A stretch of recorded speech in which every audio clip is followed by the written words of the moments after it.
ছুটির অবসর, কোনো কাজ নেই, পরীক্ষা শেষ, আমার নানা ভাইয়ের সাথে একটু প্রেম করে আসি, তাই আসলাম। তো বেশ করেছিস।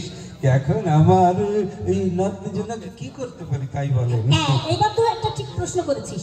না ভাই, আমার এখানে আসার একটাই কারণ, সেটা হচ্ছে আমি প্রতিদিন পেপার পড়ি, পেপার খুললে দেখি বড় আকারে লেখা আছে সুশীলন।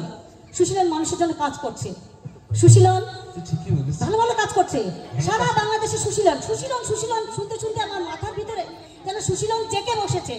তাই ভাবলাম আমার নানা বাড়ি সাতক্ষীরাতে, আমার নানা ভাইয়ের কাছ থেকে আমি সুশীলন সম্পর্কে ভালো ভালো কথা জেনে আসবো। ঠিক করেছি না? একদম ঠিক করেছিস।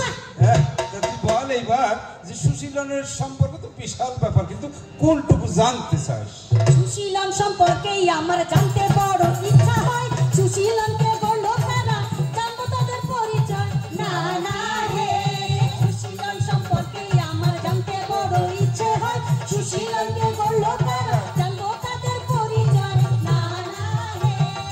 আব্দুল আলিম আলো আরা আবুল হোসেন পল্টু ভাই, পরে যুক্ত হয়েছিল মিন্টু ভাই আর হাসান ভাই। কত সালে প্রতিষ্ঠিত, বলবে খুলে বিস্তারিত। কত সালে প্রতিষ্ঠিত, বলবে খুলে বিস্তারিত। জেনে হবে আনন্দিত, ওরে আমার নানা ভাই। জেনে হবে আনন্দিত, ওরে আমার নানা ভাই। নানা রে।